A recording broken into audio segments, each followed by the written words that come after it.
Hi everyone, this is John Landers at T-Bames, originally the Big Apple Indie Music Series in New York, and now known as the Best Artist Indie Music Series. Going forward, we'll be known as Connecting Through Music, which is what we do. And tonight I have Anya Parker-Lentz here today. She performed for us back in October of 2013 at Tobacco Road in New York City. Anya, thank you for joining me and taking the time to talk with me. Thanks for having me. Okay, so to start off, if you can remember, what was your impression, experience performing for our showcase? Did you find that you made any good connections by being there? I'm sure I did. It was so long ago. I was, very young in the industry. So I'm sure that the, main takeaway that I had was that it was really awesome to be able to even play showcases as a, young person in the music industry and being, trusted to bring an audience and trusted to perform a show that and do it well, as someone who's young and someone might not, take a chance on. So I thank you for being an early supporter. Okay, so Anya, when did you first realize that music was your calling? What was your motivation to become a songwriter? Um, I don't know. I had stuff to say. I was young and angry and angsty and wanted to say something, and so I did. I can't place it exactly, but I had always been in like I had piano lessons, and at some point I asked for guitar lessons, and I bought my first drum kit in fifth grade, like with my own money, and like saved up for it. And so I've always just had an interest in music.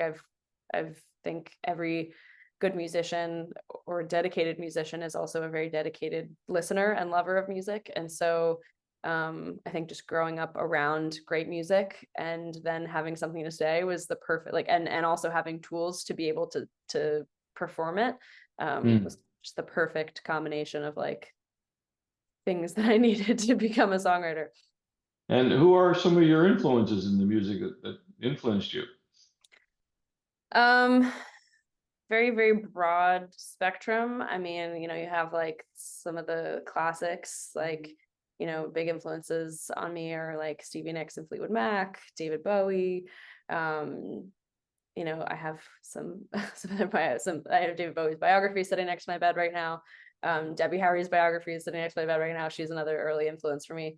Um, so those were like, stuff that I learned through my parents, a lot of like Zeppelin when I was a kid, a lot of U2.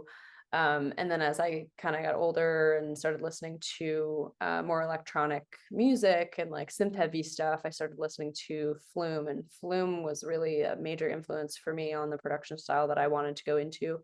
And a lot of the Mhm. partnerships that Flume had done in the past were things that I really loved and aspired to, potentially do in the future. So he was an early influence for me, as from a musical evolution standpoint beyond just like the original people who inspired me. I'm also a huge John Mayer fan. He released his Sirius XM channel, so I've been listening to that obsessively.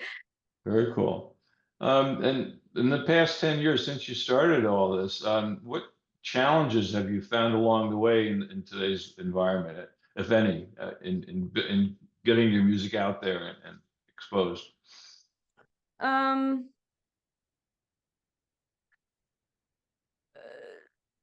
Besides like personal challenges, personal reasons not to write or record, like the pandemic happening and that being, Right. disheartening and disorienting for a lot of musicians who are putting stuff out there.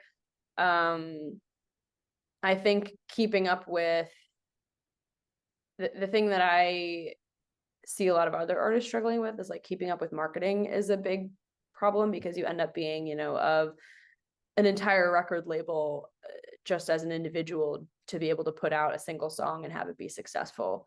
Mm.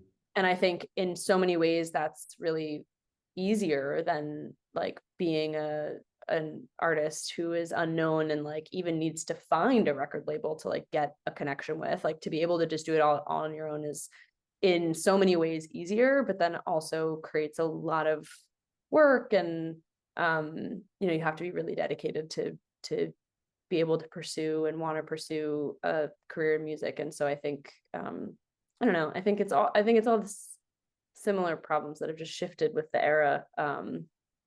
But Yeah, I think being a more multifaceted creative is definitely something that I've had to adapt to.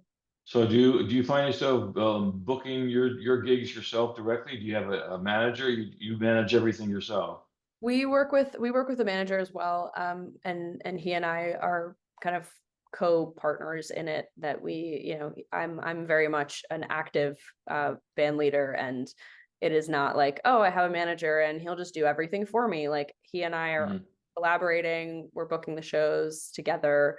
If there's something that where I have the connection, I'll be the one to maintain that. And then as the show grows closer, he says, all right, cool, let me take it over for you. And I'm going to organize all the day of logistics, whatever else. Like, so I think we do a good job kind of holding each other accountable in that way. And I think that's another piece that artists are really ready to like throw responsibility onto someone else and not so much ready to like be there.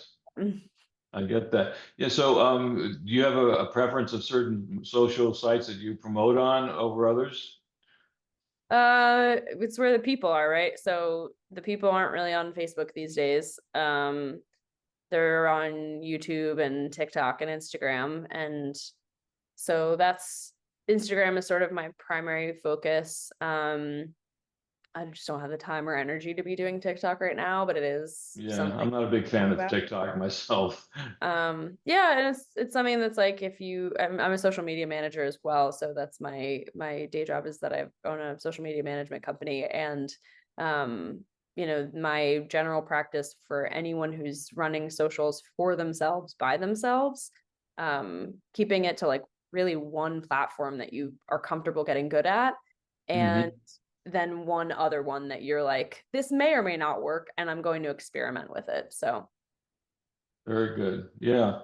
Are you able to get your music on any online radio networks at all? And if so, how do you get that done? I have not. Okay. No, that's okay. It's not the only play. I mean, Spotify for me is not the best vehicle for art. Even though you get exposure, but you don't. The revenue stream is just not there unless you're getting thousands or millions of streams going on at one time. That's my feeling. I'm not a big fan of Spotify except just my own personal use, but I just wonder what your thought is. Are you on Spotify? We are on Spotify, and I actually think that Spotify is I mean, I'm a big fan of Spotify because it allows access. And I get that the streaming numbers are not great, but in the same way that the industry has completely transformed from, young artists needing to go and find a record label to I can now be my own record label, like in the way that the industry has changed that much. It's just shifting and redistributing where we need to get our resources and our wealth from. Like I know that I won't be relying on Spotify for my income. So what else Right. can I do creatively? There's an artist, Toby Lou, who has an app entirely devoted to his music. So you can hear much of his music on Spotify, but if you really want to hear all the deep cuts, all the interesting stuff, you have to go download the app and buy your song from him. So I think it's a lot of like artists putting the responsibility back in the hands of themselves, taking the power away from a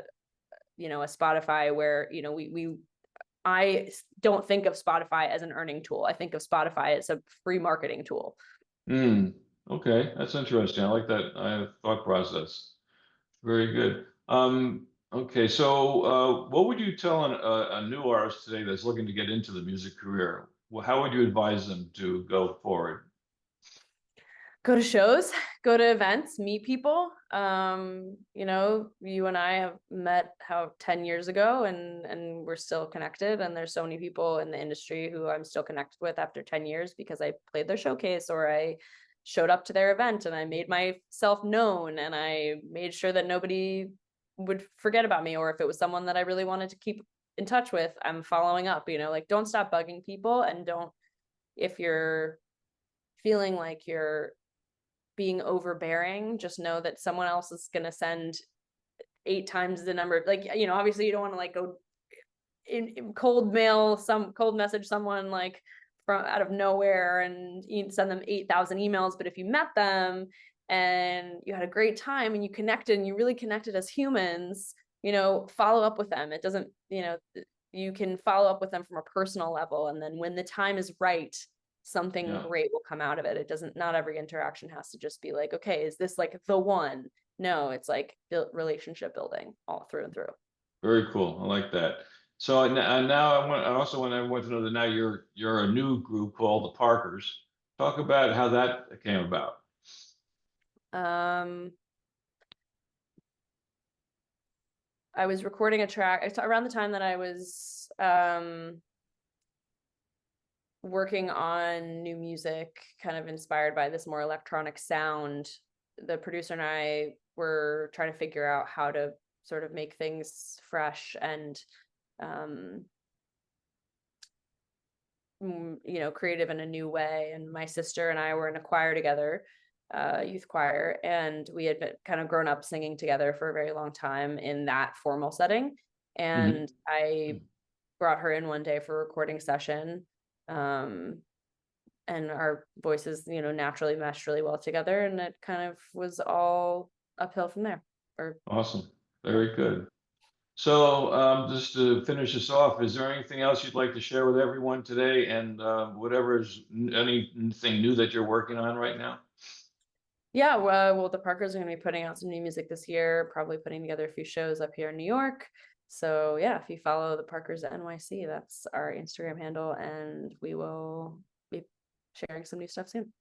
Awesome. Appreciate it. Thank you, Anya, for your time in this. And thank you everyone for watching this interview for Connecting Through Music.